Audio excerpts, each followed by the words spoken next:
Hey everybody, Dan and Andy here, and we have two very exciting big announcements before this week's show starts. That's right. The first one is that we are joined by a very special guest this week, and that is the incredible Neil Gaiman. Yes, Neil Gaiman has done so much stuff. So he's written brilliant novels, he's written for the screen, Neverwhere, American Gods, Stardust. He co-wrote Good Omens with Terry Pratchett. He's done it all. That's right. And it's not even just the books, you know, the TV work as well. The Sandman was converted into a show. Doctor Who, his episodes of Doctor Who is some of the best episodes of the modern era. And then, of course, Good Omens comes to Amazon Prime, and then they do a second series. Despite the fact that Terry Pratchett has passed away, I was quite nervous. It comes out, it is brilliant. So the guy just continues to deliver extraordinary goods. I binged it in one go, by the way. I don't know if you've seen it, Andy. It's incredible. And so, yeah, we're very excited because what was he going to talk about? This mystical man. Was it going to be ghosts? Was it going to be graveyards? Was it going to be the history of Norse gods? What was it going to be? Andy, what was it? Bagels? Bagels. It's bagels. The man loves bagels, and he needed to tell us about it. So that's why it's so exciting, because Neil is a thunder nerd just like us. Anyway, that's announcement one. Announcement number two, Andy? The other huge announcement we've got is that we are going to be doing a live show really soon. We're going to be at the London Podcast Festival on the 14th of September this year. Now, it's sold out in the room, but there are still streaming tickets available, and they're available for a few days after the show. So if you buy a ticket, you can watch it at your convenience, and there is a really good reason to buy a streaming ticket. In fact, there are two reasons. The first reason is that it's going to be our 500th show. We've moved Roman numerals. The last one we had was C, now we're doing D. This is amazing. So that's the first big reason. The second big reason is that we have a special guest. Now, in all the months that we've been having special guests since Anna went on maternity leave, our guests have been great. But there's one guest who we've been really excited to get, and for this show, Show 500, our special guest is Anna Ptaszynski. Yes, she's back. Yes. We're so excited. Anna will be joining us live on stage. So if you want to be part of that party as we're surrounded in giant D balloons, I'm so regretting letting Andy organize the balloons now. You can do that by simply heading to nosuchthing.com/live. You'll find a link to the live stream tickets for the London Podcast Festival. That's where we'll be. If you're a Fishcordian, you can chat about it online with everyone else as it goes out streaming live. And let's make this into a massive party and a proper return for Anna Ptaszynski. Yeah, no such thing as a fish.com/live. Get your tickets now. That's it from us. On with the show. On with Mr. Gaiman and his bagels.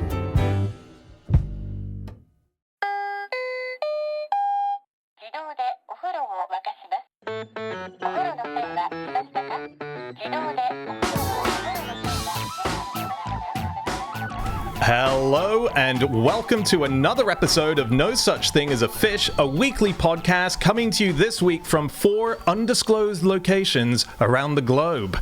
My name is Dan Schreiber and I am sitting here with James Harkin, Andrew Hunter-Murray and Neil Gaiman, and once again we have gathered round the microphones with our 4 favorite facts from the last 7 days, and in no particular order, here we go. Starting with fact number 1, and that is Neil. My fact is that the bagel in the form that we know it only ever came to exist through Polish anti-Semitism. Now, I could have gone for something much more sort of easy to chat about with bagels, like the fact that every year over 2,000 people are taken to hospital in America alone with bagel-related injuries. Neil, I'm going to pause you there. I want to know what a bagel... As in, I cannot think of anything less likely to injure me than a bagel.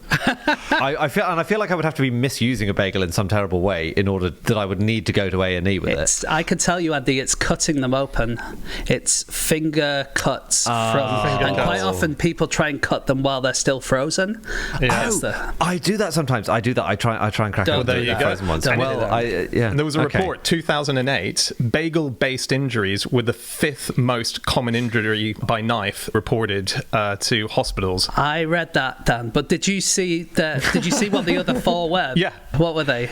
Okay, so the number 1 was chicken-based cutting would get you in. Number 2, and I don't know if these are in the right order, but the other 3 are potatoes, apples, and onions. Wow. And then you get the bagel. okay. Cheese comes afterwards. Cheese is very safe to cut. In America, though, they don't really. They just have to take it out of the plastic sheet, don't they? Oh, yeah. Ouch. There we go. A bit of sledging for our American listeners about the quality of your cheese. Nice try. But apparently it's so prominent that you would have these bagel-based cuts that someone went in and said the nurse looked at the cut and went, were you cutting a bagel? Because the horizontal cut of the laying down of the bagel would be, similar to the cut. These are all way more wholesome than my interpretation of what you would end up in hospital with a bagel for. So that's good. So sorry. Medieval Polish anti-Semitism. Let's get on to the real meat of this. Medieval Polish anti-Semitism, because the initial way that a bagel was made is it was boiled. And there were laws enacted in Poland that forbade Jews from touching bread, baking bread in particular. So when forbidden to bake bread, they made their bread into essentially rings and started boiling them. And that was where our bagel begins. I got heavily into bagel making during lockdown. Oh. In the way that one does. You know, I had my little pot of sourdough fermenting away in the sideboard, and 3 times a week I would make my bagels, and just started getting into why you boil them. Drop them in boiling water, and then they rise. They float to the top. And then, and only then, do you slam them into the oven. And I'm assuming those original bagels were not even ovened. I know that there were various sort of laws being enacted and lifted. At one point, there was a very nice Polish prince named Boleslav in 1264 who actually pronounced a law saying Jews may freely buy and sell and touch bread like Christians, which was incredibly kind of him. I mean, when he says like Christians, I imagine there are still some restrictions on Christians just touching all the bread they like. I mean, if I was running a bakery, I would not want people, no matter what their creed or denomination, to come in and just touch the stuff. Touch the bread. Yeah. I think the theories were the few various theories that are put across, but one of them is that obviously bread was used for communion by the Catholics, and so there was a worry that if the Jewish people were touching the bread, they might touch communion bread. There was also, at one stage, the idea was that Jewish people were poisoning bread. That basically it was basically the anti-Semitism of, the Jewish people are trying to kill us and they're going to do it through our bread. Do you know what I mean? So... And the boiling could have been to show that it wasn't poisoned. If you boil something, then that shows that there's no poison in there. So that's one theory as to why they're boiled. Right. That's so interesting. Did you guys hear about the Bagel Bakers Local 338? No. It sounds like a chat line actually, but it's not. It's they were the group of bakers in New York in the early 20th century, and they were all Jewish. And if you wanted to get in, you had to be able to roll 832 bagels in an hour. That was the criterion for entry. That's a lot. I know. They all had this special bagel muscle on the outside of their elbows. Just pointing to it on the screen. You can see mine is not very well developed, but it's like here. So it's just above your elbow?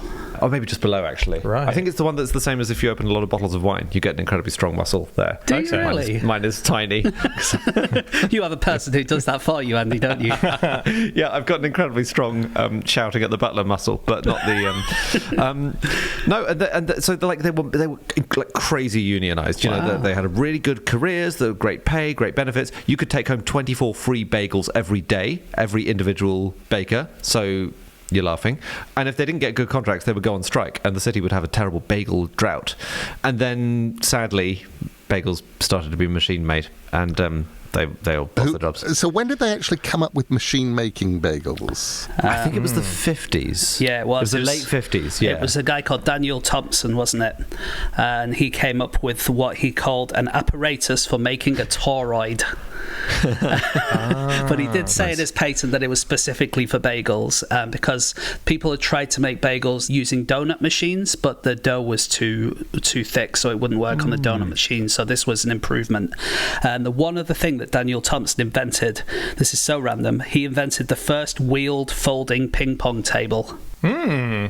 So what? 2 things to give the world, like automatic bagels and the folding ping pong table. Oh, what would you headline with on the headstone? I'm not sure. Probably the automatic bagel. I think so. Yeah. I'd go with a bagel because it's changed more lives. So am I right in saying that a common filling for bagels is something called cream cheese and lox?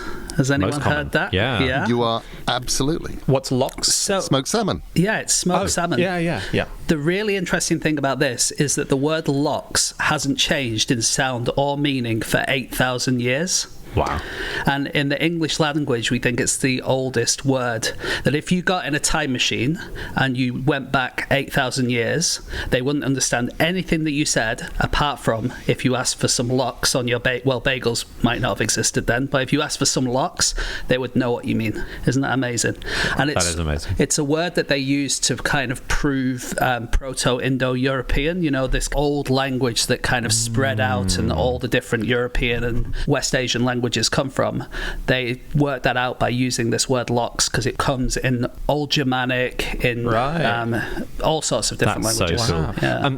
This is bizarre. I have a link to Proto-Indo-European and bagels that is not the lox thing here, because I was looking up where the word bagel comes from, and bagel comes from a Proto-Indo-European root, which is beug, B-H-E-U-G, and it means to bend. So a bagel is bent into a circle, so there. And beug also features in bow. When you the verb to bow. It features in bow, like bow and arrow. It features in bow, like the bow of a ship, also bent. Elbow. Same. Okay. Yeah, and buxom also is the other word that derives gradually from boig. So when you've got bagel's elbow, you're doubling up on the bow in the descriptors. Oh, that's lovely. I love the idea that it's 8,000 years ago. You're wandering around Proto-Europe and somehow you're able to persuade somebody to give you a roundish piece of bread with smoked salmon on it. Cream cheese, by the way. Yeah. The most famous type in Britain, at least, and I think probably in America, is made in which city? Philadelphia. I'm afraid not. It was invented in New York, but it was named Philadelphia because the Philadelphia area was so famous for making good dairy products that they wanted to name it after this area, but it was actually invented in New York. Right. So now you're saying American cheese is good, James. Interesting about face you've done on this podcast. Just very quickly, just while we were talking about the words for bagel, what's quite surprising is that up until 1951, bagel wasn't really a known word outside of the Jewish communities in the major cities of America. So it was in 1951 that when the New York Times was writing an article about the strike that was happening, that they actually had to provide a pronunciation guide to show. So B-A-Y-G-L-E, just that's how this word that you're now reading is pronounced, which is quite amazing. My mother, who is 89, whenever the subject of bagels comes up, as it doesn't as often as you'd expect, always gets a little bit aggrieved because she's like, it's not bagel, it's beigel. B-I-G-E-L. And she says, and I know that because my mother's aunt and uncle, Rosie and Mick, owned the Johnny Isaac's fish and chip shop in the East End. And outside the fish and chip shop, there was the little old beigel lady. And my mother is still slightly put out about the fact that the pronunciation has gone bagel because all of her childhood, they were bagels. That's there's a book on the bagel that was written by a lady called Maria Valinska, and she finds an old pretzel tin and it's got beigel on it as a name. And it turns out that there was a family in Poland called Beigel who were part of the Jewish baking community in pre-Nazi Krakow. And she thinks, is that where beigel first originated from as a term? There is another Krakow link, weirdly, and this is like the origin of the bagel, because there's a story that it came from the siege of Vienna in 1683 when the Ottomans besieged Vienna, and there was to celebrate the victory and the breaking of that siege, blah blah blah. It's not true. We know it's not true because at least 70 years before that, in Jewish Krakow, there was a statute saying you are allowed to give bagels to a woman who's given birth. It was a kind of fertility thing. It was a kind of, if the woman's given birth, you give her a bagel, give the midwife a bagel. Any women or girls who are present at the birth, they get a bagel too. You get a bagel. You get a bagel. Right. I think it's because it's ring-shaped. It sort of is a fertility thing. Is it like what you were thinking about how you would end up in the emergency room, Sandy? It's not far away from that, James. It's pretty close.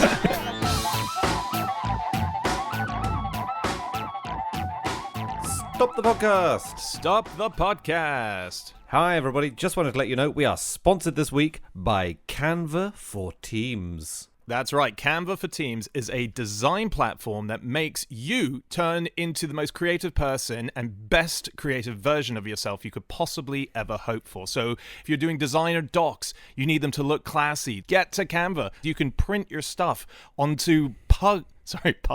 You can print your stuff onto pugs, and that is unique to this platform. And the other thing it's really good for is that you can collaborate and design with your team. You know, Dan might be wanting to work with us on a "Have you seen this Mongolian deathworm?"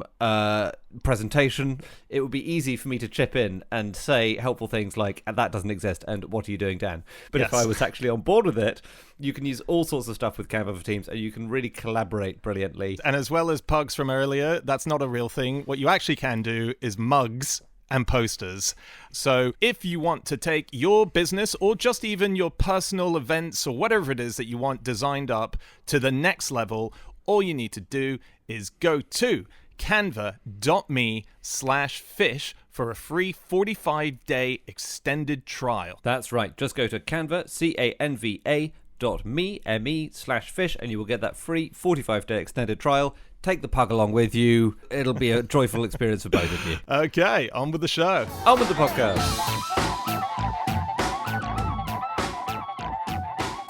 Okay, it is time for fact number 2, and that is James. Okay, my fact this week is that it's actually not that bad to spend eternity pushing a boulder up a hill for it only to roll down again every time. Sure. Wow. That's how I perceive making this podcast. Yeah, it's not that bad after all. You know, it's like this supposed to be this eternal punishment, and you know, it's kind of fine. So this is Sisyphus, and it's the great Greek mythology story, right? Pushing a boulder up a hill, but can never make it up to the top as the punishment. That's right. You never hear him complaining, do you? Or does he? It's definitely a punishment from the gods. It is a punishment. Look, this is something that I read, a study called Idleness Aversion and the Need for Justifiable Busyness, which was a study from 2010 from the University of Chicago, University of Shanghai, and a few other places, which I read about on improbable.com, run by our friends, that website. And the idea is that now that humans don't have to spend their day just trying to survive and run away from lions and collect food and all that kind of stuff, we need to be kept busy in order to be happy. And what they did was they did an experiment where people were in a room and they had to do a survey, and then at the end of the survey they had to take their paper either to the front of the room or they had to walk 10 minutes to another place and put their paper there, right? And in both places they'll get some candy as a thanks for doing the survey. Now when they did that study, most people just went for the box which was right next to them, because why not? It's right there. But when they told them that in one of the places it'll be plain chocolate and the other place it'll be dark chocolate, more than 50% of them would start going the 10-minute walk and the 10-minute walk back, rather than just doing the short one and then waiting for everyone to come back from wherever they've been. So people would rather go and get the candy than sit around idly for 20 minutes waiting. And the weird thing is, no matter what you did, if you put the milk chocolate in one place and the dark chocolate in another, or you swapped it around, people still make that walk. And the idea is that people prefer to do something rather than sitting around doing nothing when they think they're going to get something for their efforts. And it doesn't matter what the thing is that you think you're going to get for your efforts, you're going to do something. Yeah, that's very clever experiment design, because otherwise it would have turned into a referendum on which is better, plain chocolate or dark chocolate. That's an unintended consequence. Yeah. And so what they thought was, these people who did this study, and they speculate about it in their paper, is that people are just happier when they're given something to do. And that Sisyphus, which they actually mention in the paper, Sisyphus would be happier rolling the rock up and down the hill up the hill every single day, and then it goes to the bottom and he has to do it again and do it again and do it again. He would be happier doing that than if he spent all of eternity just sitting around twiddling his thumbs doing nothing. And that's the idea. Yeah. It's I mean, buy that. they mention things in the paper that's written in the science paper where they say homeowners may increase the happiness of their idle housekeepers by letting in some mice and prompting the housekeepers to clean up. Yeah, I did read that. Yeah, governments may increase the happiness of idle citizens by having them build bridges that are actually useless. And then they put in practical examples where people have done this, where they've shown that by stopping the idleness, that happiness is hopefully increased. And that's in airports, and that is extending the distance between getting off the plane and the baggage carousel so that you don't just get straight there and then you're idly waiting for the bags to come out.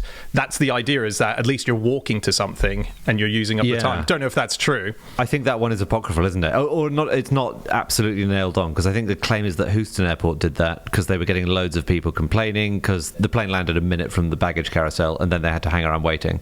And then when they just switched the arrival gate and sent the bags so that people had to walk for the 8 minutes basically before the bags got to the thing, then complaints dropped. So yeah, Sisyphus founded Corinth. I've been to the hill which he pushed the rock up, supposedly. Oh, really? Which is on the outskirts of Corinth. What, so did he complete the gig? No, but it's like Sort a of story, isn't it? Yeah, it's like a yeah. story. So the people of Corinth say, "Oh, this is the hill," or the the tour guide says, "This is the hill which he did it." And Very cool. So I've disgraced myself as a mythologist, and as somebody who's written books on mythology and written stories set in mythological times, and even had Sisyphus as a character. The one place in literature he gets to stop rolling his rock is when Orpheus goes to the underworld and sings, and I've written that. And I just realised I'd completely forgotten what he did to be punished to do that. Is he one of the ones who did he feed the gods his son accidentally? Was he one of those? No, it wasn't. It was Zeus, wasn't it? Yeah, he tricked Zeus. He did it twice. Basically, it was a second offence. I think that's the thing where the gods get really annoyed with you. So the first thing was that Zeus had run off with a woman, and Sisyphus had seen it happening, and he snitched on Zeus. And so Zeus decided, well, I'm going to strike you down with a thunderbolt. And then he tried to cheat death by chaining death up so that he couldn't take him to the underworld. And then a second time he tried to cheat death by saying that he needed to go up to see his wife because his wife hadn't done a proper funeral or something. Yeah. He'd already instructed his wife. He said to his wife, "Don't bury me, right? This is going to be great." And then when he got to Hades, he said, "Oh, I haven't had a proper funeral, so I need to go and punish my wife and arrange the proper funeral." And then when he got back, he just reunited with his wife. And said, and they said, "Well, if you're going to try and stop, dying and try and stop death in general, because he tried to stop death for the whole of the world, they said, well, we're going to make death really, really shitty for you." I got to say, it's one of the. I think the punishments are really good in Greek myths. I'd never heard of this one. This is Ocnus. Have you heard of Ocnus? Maybe Neil, you've written about Ocnus. I don't know. Tell me about Ocnus. So Ocnus' punishment, I actually don't know what the crime was, but he had to perpetually weave a rope out of straw. But no matter how fast he wove the rope that he's already woven gets eaten by a donkey.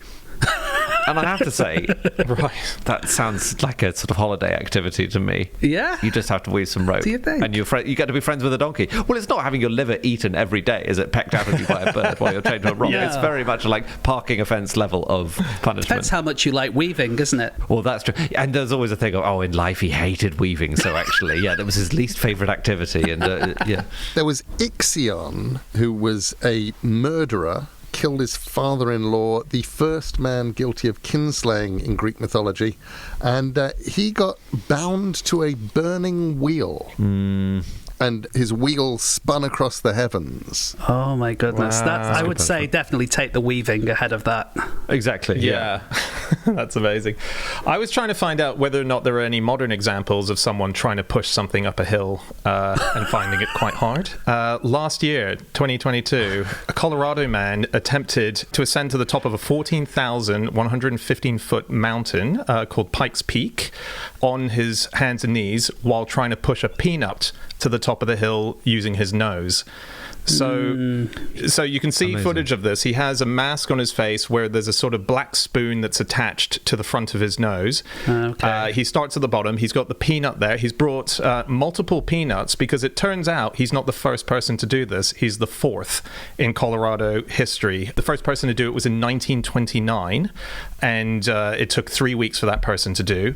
But squirrels were stealing the peanuts, and so the efforts were quite messed up. So he has multiple peanuts that he took with him on on this trip, and it took him 7 days, but he got there. But is he going on hands and knees? Yeah, hands and knees. Yeah, pushing That feels so painful. Does he take the peanut back down afterwards? That feels easier, doesn't it? Yeah, kicking it down. Or is there a miniature can of 3 previous peanuts that have been there, and he's just adding to it? Oh yeah, like a Hall of Fame. It sounds like a weirdly. There must be more going on in Colorado. If you're in Colorado and you're listening to this, please write in and tell us what else there is to do. I have a couple more boredom things. So there was a study in 2021 about what people are willing to do when they are bored. And whether it changes people's perceptions of morality or what they're prepared to do. This study found that if you ask people to watch a boring 20-minute long video, people are more willing to shred maggots in a grinder.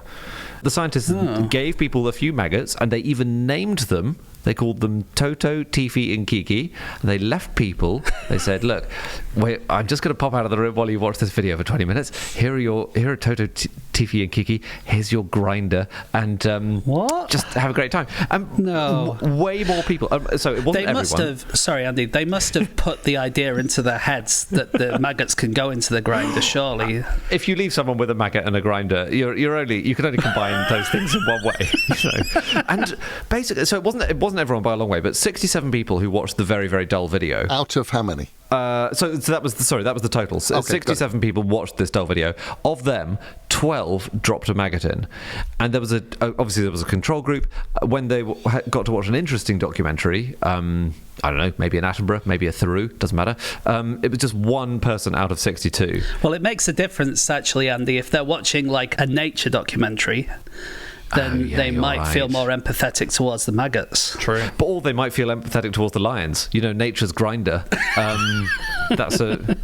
Anyway, you will be relieved to hear that no maggots were actually ground up. It was a fake machine. They had a fake was grinder. it? Wow. That's funny. I've seen one of those before. Really? I did an escape room where I had to put my hand in a food processor to get the key, but obviously it was a fake one, but they didn't tell you it was a fake one. And What, so you were willing to grind up your hand for the sake of getting a clue? I was quite aware that we were in a controlled environment, that they wouldn't let me do that. They wouldn't let me mutilate myself, so I was fairly certain that if there was a real food processor there, someone would come over the tannoy saying, "Don't do that." You meet an awful lot of one-handed men around here who were equally as certain.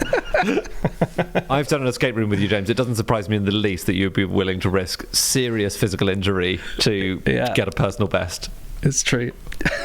Here's an interesting thing that I've been reading about, and I don't know. It's quite complicated, so let's see where it goes. But I was reading about neuroscience, and there is a theory in neuroscience at the moment that the human brain is only built to solve one problem. Ooh. What is the best way to cut into this bagel? That would be more. What am I going to eat? What am I going to eat next? Yeah, I see what you mean. Yeah, I think all of these could be subcategories of what these neuroscientists are saying. They reckon that your brain is created to make sure you don't have any surprises in your life. Oh, yeah. And basically everything you do, everything that your brain does is trying to stop that from happening. And that's the reason why people like routine, because they know that there's not going to be any surprises and it'll be the same all the time. But it also, in theory, explains people being curious and people inventing new things, because what you're doing is you're slightly pushing the boundaries so you can test it, and so that your brain doesn't get surprised if anything beyond those boundaries happens. And I just find that a really interesting idea, that this incredibly complicated thing in your head is only really trying to do one thing, but everything else feeds from that. I feel don't know if like it's true. I feel like I like to be surprised by works of art, like a book or a film. I will like a surprise, but to be fair, I only like a surprise within certain parameters. Yeah. So if I'm going to see Mission Impossible 7, there is a set number of things which I'm prepared to adore, but if they introduce like a time travel thing, I will be unpleasantly surprised by that. It's like the idea that what you want when you're seeing a film is for it all to end in the way that you wanted it to, but not in the way you were expecting. That's nice. Yeah. You need surprise parameters, because at the moment where you can literally call off every beat in a film by the numbers, you start looking around for maggots to grind. Whenever I watch an episode of The Big Bang Theory, the maggot toll is absolutely astronomical by the end of the 20 minutes. Wow. It's been a while since you had got The Big Bang Theory, Andy. That's a callback. We're a I'm geek trying to show. surprise our listeners, but within, people know my limited range of references, and that's one. That's half our listeners you've just offended. I was on The Big Bang Theory. I was a guest star. I played Neil Gaiman. Oh, wow. I didn't mean that episode, Neil, obviously. I mean, that's the one where no maggots were harmed in the watching of this episode. What were you doing on it? It was an episode about a comet, and it begins with the gang up on the roof looking at the stars, and one of them gets a note saying, "Oh my God, Neil Gaiman was in my shop and he tweeted about it." And they're all sort of vaguely baffled because obviously they would have known, and then you cut to me in the shop trying to join their conversation and being rudely rebuffed and insulted. Nice. It's kind of fun. I now have this sort of peculiar tiny career of playing versions of Neil Gaiman in shows, of which the best one of all is still The Simpsons, because I got to be an evil, murdering book thief who it turns out couldn't even read, and who poisoned somebody in the final moment. So it was kind of I like him best.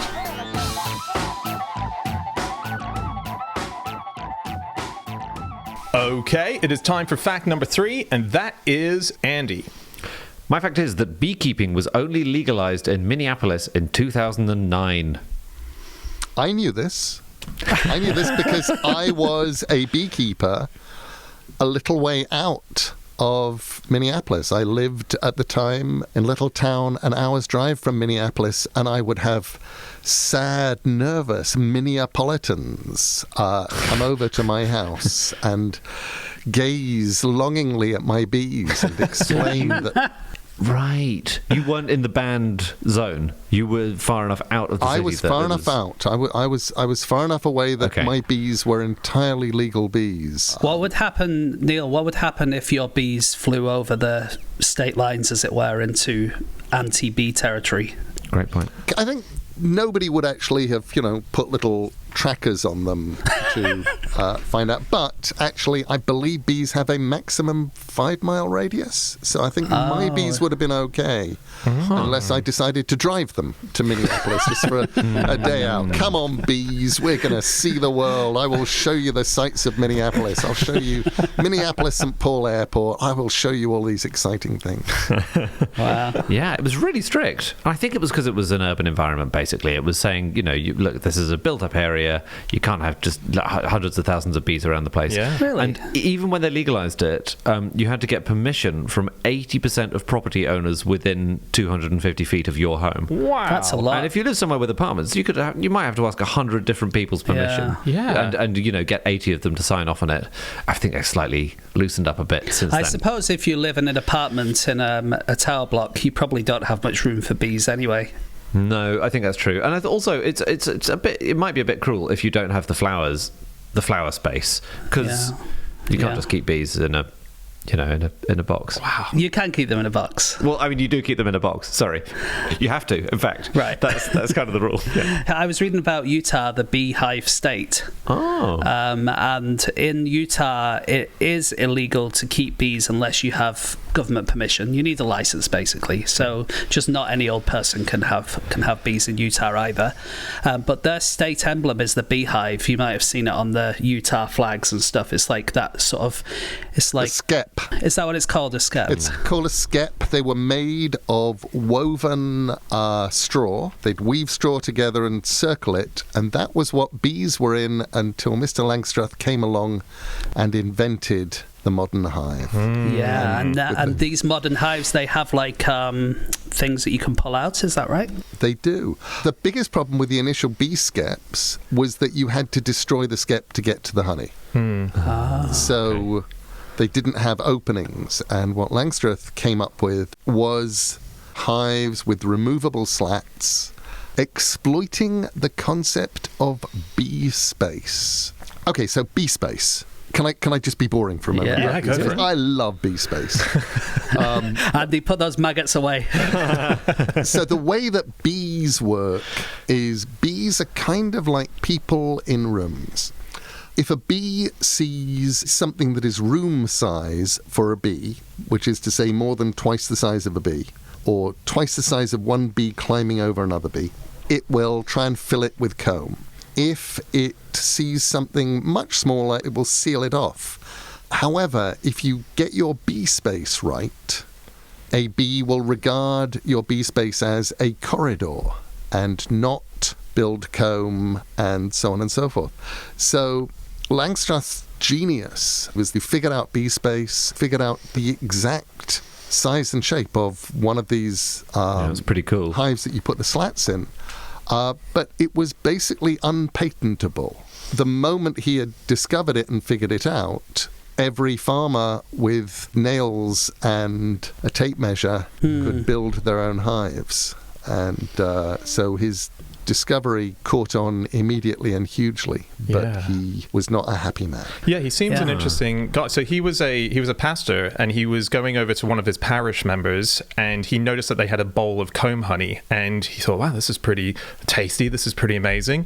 And he said, where'd you get it from? And he was led to the attic, where he was shown near an open window there was a hive there, and he just immediately went, this is what I want to be doing, this makes me happy, because he was suffering from bouts of depression.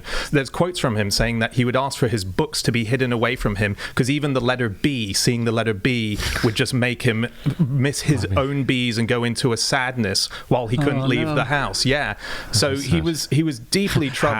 Happy Earth Day to you. But what an bad. extraordinary character when you read into his story. And those hives now, a lot of states, you have to use those, don't you? You can't use the old skeps. You have to use these ones. So I'm thinking of the filing cabinet where you like the hanging cabinet where you Exactly Which was like invented that. first, that beehive or the filing cabinet? Because I feel like they've nicked from each other. One is based on the other, surely. Interesting. I don't know that, actually. Filing cabinet, early 20th century. I know. I mean, these beehives sound like they were early 20th century. Yeah. Unless this guy was... 1851 is when he okay. invented I it. think Maybe beehives not then. first. Yeah. Wow, so maybe the filing cabinet has borrowed from nature's filing cabinet, the beehive. Which is not nature's, because it was invented by a human. Yes. Well, that in itself is thought-provoking, I think. Invented by a human, but exploiting this 60 That's million year old insect who Yeah, that's so is cool. astoundingly, things like their use of the hexagon, because it's the most efficient use of wax and stuff. Yeah. I get all excited about bees. Did you get stung much? Obviously, I'm sure you had all the beekeeping kit when you were doing it. I got stung about 4 or 5 times during the course of the 6 or 7 years that I was actively wow. beekeeping. I actually kind of liked that. I felt like everybody should have a hobby that could kill them. And mostly it would be my own fault. And it got a little more stressful. One day I got stung and all of a sudden my hand blew up like an inflated rubber glove. Oh. And my breathing went all wonky, and I went, this is that anaphylactic shock thing. This is actually, it's now happening. It's been primed. So I had to go and buy EpiPens for future beekeeping, just in case, but did not get stung after that. Very recently, a beekeeper who had a very distinguished job of looking after the queen's bees was given the task of having to tell the bees that the queen had died. And this is an old tradition of when there's a notable death within a family that owns hives, that the bees need to be informed, and you need to put black ribbon on the outside of the hive and so on in order to show that there's mourning. But so the queen has had, for the last 15 years of her life, John Chappell, who was the official palace beekeeper, and that was his job to do, except for some reason he had no idea that that was a tradition. So on the day that the Queen passes away, an email pings up in his email box saying, from the head gardener, "Have you told the bees?" And He must have thought that was in very poor taste, that joke. yeah, exactly. But so, Oh my yeah, God. so he had to go around and he had to tell the bees, he had to say the line, "The mistress is dead, but don't you go. Your master will be a good master to you." And that was how he broke the news to the to the queen's bees that she was gone. Yeah. It was a tradition. You tell the bees not just of deaths, but important family news. There's even a Kipling poem about it. Right. Did you tell the bees stuff, Neil? Did you just pop down and... Was there a benchmark of the kind of news that you would impart and then stuff you thought, they won't be interested in? It's too small a deal. You know, I would never tell them just sort of casual internet gossip because I figure bees are above that kind of thing. Yeah. But I would tell, I love the idea of being part of the beekeeper tradition. So there were definitely a couple of times when I would tell bees things. And I'd just go down to the hives and say, right, my son is engaged.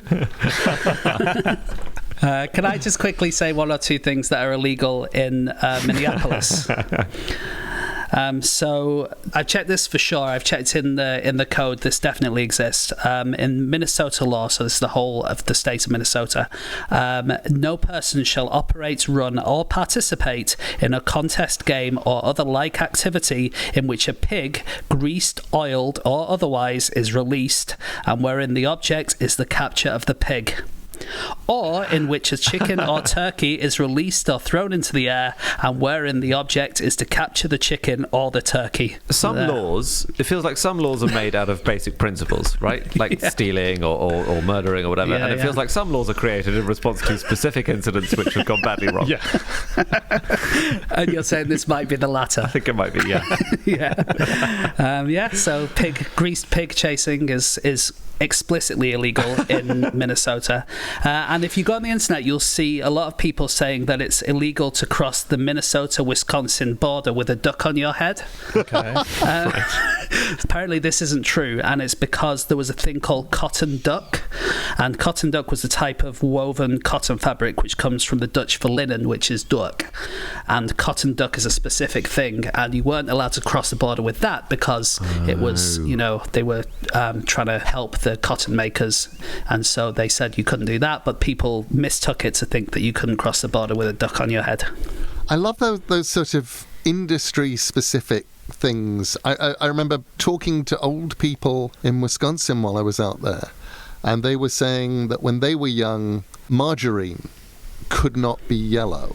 There were local laws that only butter was allowed to be yellow, but that they would sell margarine, and I don't know if this is true or not, they would sell margarine with little yellow colouring things so you could mix it together and have a yellowish thing to put on your bread. That's so funny. Yeah, because they wanted to protect the butter makers in Wisconsin, right? And that's why they did it. Because I think margarine comes from the Greek for pearl, like the name Margaret does, because it had to be pearl-coloured in the olden days. That is very cool. I didn't know that. Me neither. I can also tell you that it's no longer illegal to have a dirty threshing machine or to impersonate a straw inspector in Minnesota, but that they have been true in the last 100 years. To impersonate the straw inspector. Finally, comedy clubs around Minnesota are back in with the classic straw inspector impersonations. Thank God.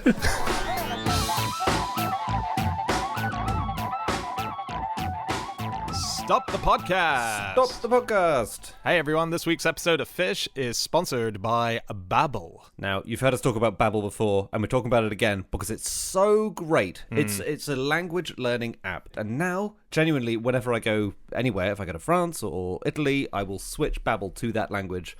And I will just spend a couple of weeks before I go having little lessons. They're really short. They can be done in 15 minutes. And I just love immersing myself in that language. And Babbel makes it very easy to do. Yes. It's also available in 14 different languages. They've got over 150 language experts around the world who are actually curating and forming the kind of language that you're learning. So you're not learning old school 14th century German. You've got the modern day 2023 German. So if you want to find out how to speak in any of these 14 languages and teach yourself in such short, interesting ways. It's all available to you if you head to babbel.com/podcast23. Then, using a promo code NOFISH, one word, and you get a 3-month subscription, you're going to get an extra 3 months absolutely free. That is right. So go to Babbel, babbel.com/podcast23, and if you put in that promotion code NOFISH, if you get a 3-month subscription, you will get an extra 3 months for free. It's so good. Highly recommended. Give it a go. Okay, back to the show. On with the podcast.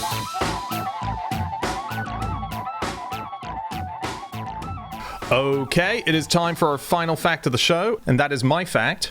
My fact this week is that the author Douglas Adams once put his back out while buttering a slice of bread. This is a fact that comes directly from the creator of QI and is a friend of Neil Gaiman's, Mr. John Lloyd. He, a long time ago, wrote the foreword to a biography of Douglas Adams by a guy called M.J. Simpson, and in the foreword he just talks about his sort of day-to-day life, and famously within the circle of friends he was always mocked for the fact of once putting his back out. So do we know, was he really buttering the bread in an extremely ostentatious way or something, or Heavy knife, thick cold butter? Oh, no, yeah. it was just literally, he was just standing there, probably whistling. I don't know. Neil, have you got any insight? Douglas was gloriously accident prone. I remember him once telling me about breaking his nose with his own knee playing rugby, I think as a small boy, about the time that he first bought a fancy car with hitchhiker money. He bought a Porsche, and on the way home from the showroom, going round Marble Arch, he managed to total his Porsche. And I remember once turning up at some incredibly fancy event for Hitchhikers. It had sold 1 million copies or something like that. And his publisher, Pan, presented Douglas very proudly with a book on mushrooms. And I said, Douglas, why are you now holding a huge book on mushrooms? And it turned out that he'd gone to France for a gastronomic thing the week before, and on day one had eaten the kind of mushroom that you were not meant to eat, and had not eaten anything else for the following 5 days. I once read that if you go to France and you go to any pharmacist, they can tell you if a mushroom is poisonous or not. No. As in they're all trained for it. That's what I read once. I've never tried it. We must try it. We must all try it. We must gather mushrooms and march into French pharmacies. In American pharmacies, I'm not completely convinced they will be able to identify it as a mushroom. It's like, what is that thing? So we should just quickly say that, Neil, you wrote a biography on Douglas Adams. You knew him, right? It was your, I think, second book that you'd written, non-fiction book called Don't Panic. I did. It was called Don't Panic, The Hitchhiker's Guide to the Galaxy Companion. And it also contained a lot of biographical stuff about Douglas, because there's only so much you can say about hitchhikers. And I got to know Douglas relatively well, but always from a sort of position of, you are a fancy author and I am a small journalist who first interviewed you when he was 22. So he was definitely the grown-up. He was so impressive to me. He'd had all of these amazing careers, like being a bodyguard for the Saudi royal family. I said, what did that job entail? He said, well, basically, it entailed standing around in a hotel corridor, going out occasionally to bring back enormous quantities of McDonald's, and planning to run away if anybody with a gun showed up. I found a kind of related fact on that, which is, so Hitchhiker's Guide was turned into a TV series, wasn't it? Quite soon after it was a radio series and then a book. It was a teleseries. And one of the guys who plays a bodyguard in the TV series of Hitchhikers is Dave Prowse, a.k.a. Darth Vader. No. Really? He's in it. Yeah. Wow. I have no idea if it's a speaking role or not. It's been a long time since I saw the series, but That's so I imagine interesting. it's not. I know. So was Douglas Adams very tall, Neil? That's what I read about him. He was very tall. He was about 6'5", 6'6"-ish. I remember him saying that when he discovered how tall John Cleese and Graham Chapman were, he decided that he had all the qualifications necessary for comedy. Yeah, the reason I ask is because tall people are very susceptible to back injuries. That's why I was reading about. There's a few mechanical reasons for that, but one of the reasons is basically the world is just made for averagely heighted people, and so they always have to squeeze themselves into various places. But I read that he was 6 feet tall by the time he was 12 years old, Douglas Adams, and that would be only 3 inches shorter than the record tallest 12-year-old in the UK. That's so cool. Oh, did you find the trousers shorts thing, James? No, this what's is great. So he was at school. He was in shorts like all the rest of the boys in his year, and I think there was a point where he was going to go up to being able to wear trousers with the rest of his year. But unfortunately, at exactly the year that everyone went to trousers, he discovered his school tailor had no trousers in his size because he was so much taller than everyone else that they just couldn't fit him. So for this key 4 weeks of his life, he was the only boy in his year wearing shorts, and that obviously is psychologically scarring, especially if you're so much taller than everyone else. I can't believe he had a school tailor. In my school, they used to just set fire to the bottom of your trousers. I know, it does say something about that. Do you remember there's that bit of QI, isn't there, where Stephen talks about his prep school tailor being called Gorange? Yes. And and it rhymes with orange. Yeah, that's right, yeah. I was looking into that. I thought I knew quite a lot about sort of the cultural impact that hitchhikers had on the world, and there were so many elements of hitchhikers that you'll find in pop culture. So Radiohead had a song which was called Paranoid Android, which was named after Marvin the Paranoid Android. You had the fact that the 42 is just the answer to the meaning of life question. People know that sort of generally. But I didn't realize that things like in the X-Files, Fox Mulder lived in apartment 42, which Chris Carter said was a direct nod to hitchhikers. You've got Coldplay, whose very first song on their debut album was called Don't Panic. And they also have a song called 42, which again is a direct link. The Allen Telescope Array, which is it's a telescope which is looking for extraterrestrial intelligence. The antenna has 42 antennas paying tribute. Like, it just is seeded everywhere. They must have been going for around 40. They weren't going to have 2 and thought, well, let's add another 40 just to make it the right number. That's true. Absolutely, yeah. But yeah, I love the way that Hitchhikers has kind of weirdly penetrated the culture, but I also love that those little bits of Hitchhikers that have changed with time.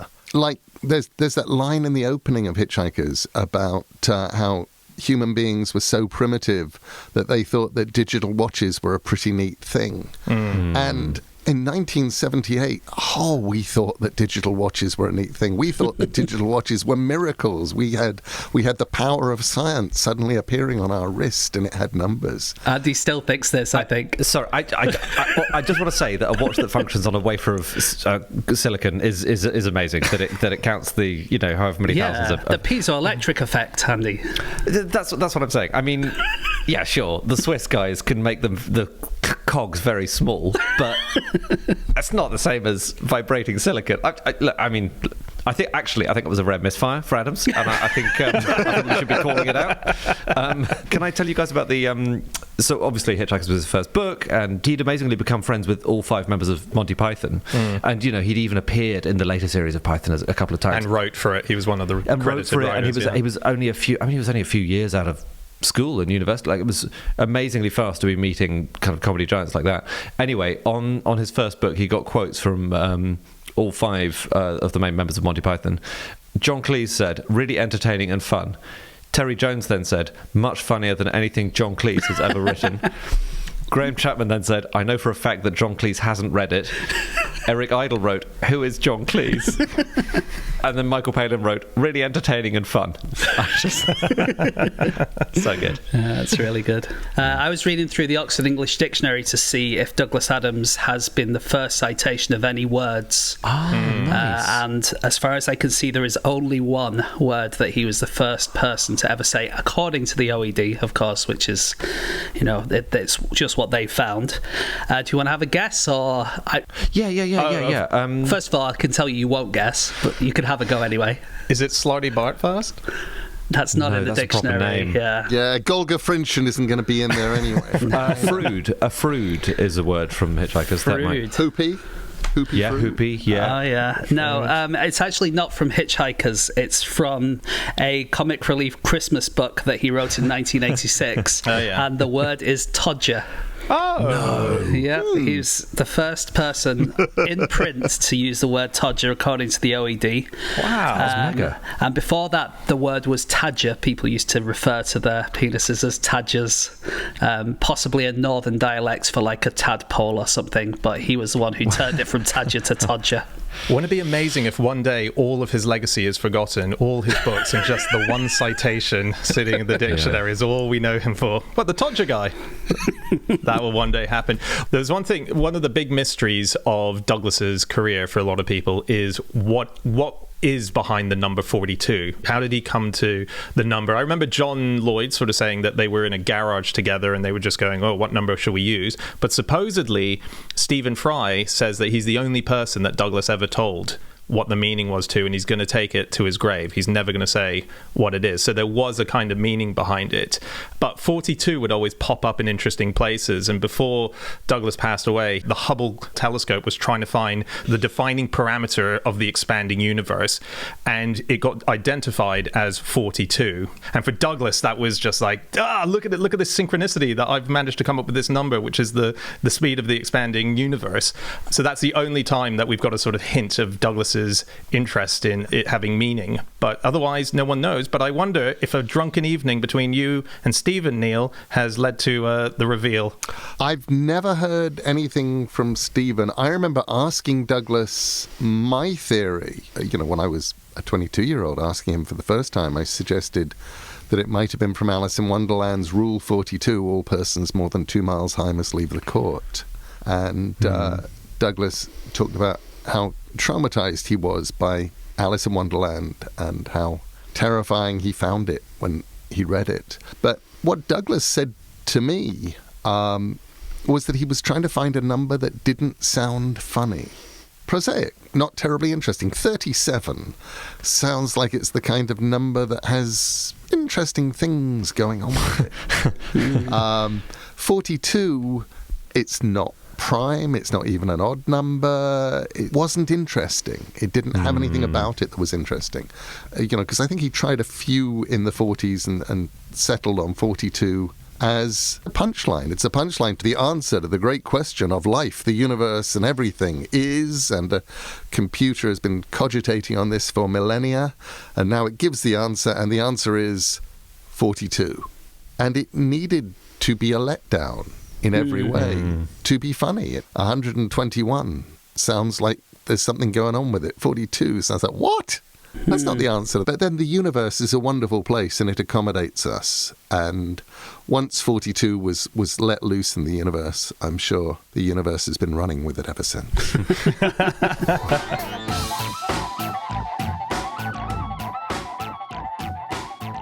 Okay, that is it. That is all of our facts. Thank you so much for listening. If you'd like to get in contact with any of us about the things that we've said over the course of this podcast, we can all be found on our Twitter accounts. I'm on @Schreiberland, Andy, At Andrew Hunter M. James, At James Harkin.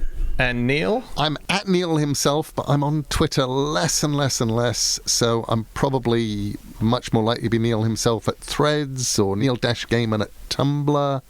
Or over at Blue Sky as soon as the rest of the world gets their invitations and it becomes a giant party. Nice. Okay. Yeah. All right. Well, let's all head over to that party with Neil. And you can get us otherwise on @NoSuchThing, or you can go to our Instagram account, which is No Such Thing as a Fish, or you can go to our website, nosuchthingasafish.com.